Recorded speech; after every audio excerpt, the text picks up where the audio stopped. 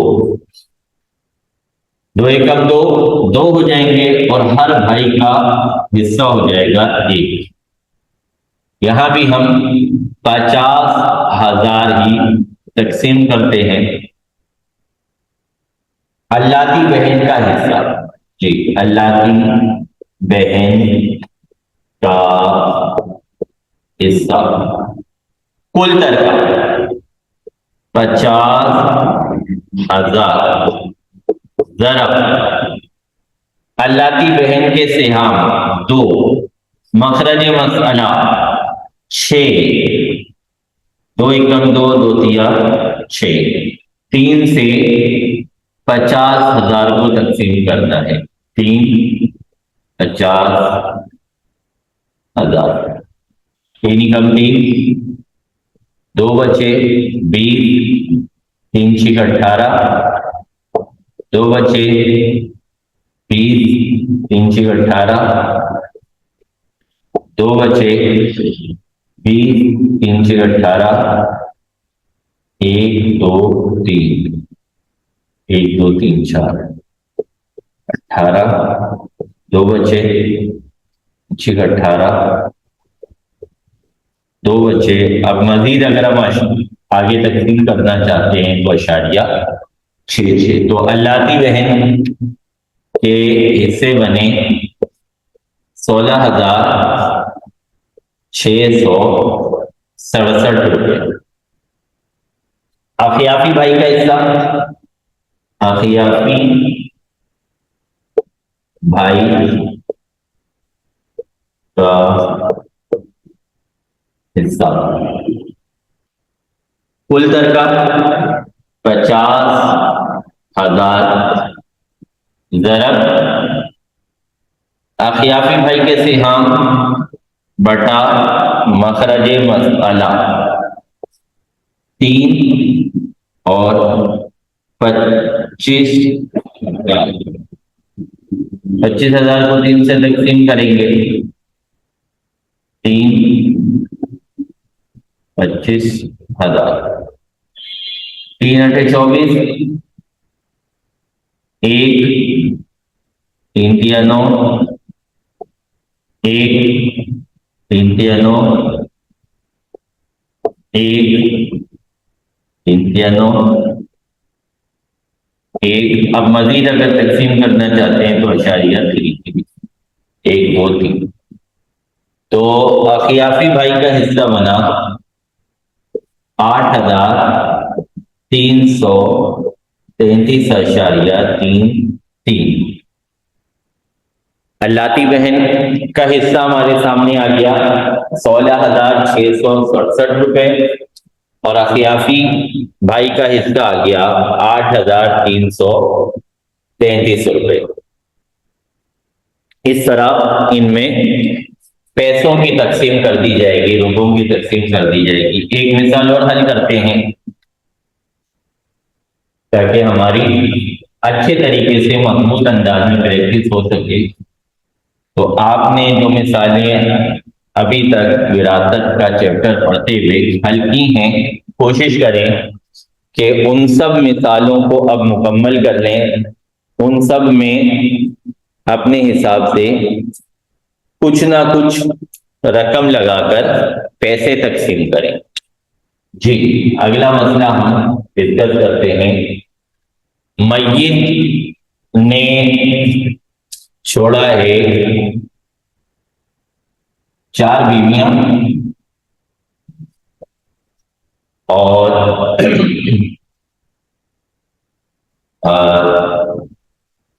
4 بیٹیاں اور ماں اور 6 چچا.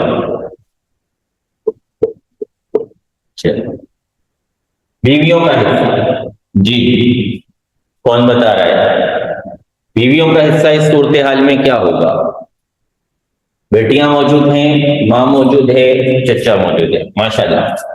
بیویوں کا حصہ ہوگا 1/8 سمن. جی بیٹیوں کا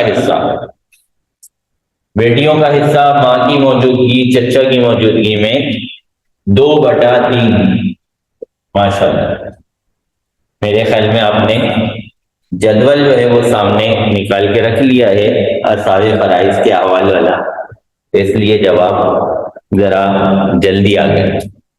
ماں کا حصہ بیوی موجود ہے، اولاد موجود ہے، چچا موجود ہے. ماں کا حصہ کتنا ہوگا؟ جی کون بتا رہا ہے؟ کوشش کریں تمام پارٹیسپینٹس جو ہیں وہ حصہ لیں، ہر ایک جواب دیں اور صحیح غلط کا فی الحال آپ پریشانی نہ لیں. وہ جب یہاں پہ جواب دیا جاتا ہے تو تصحیح و تغلیق کا سلسلہ آٹومیٹک ہو جاتا ہے.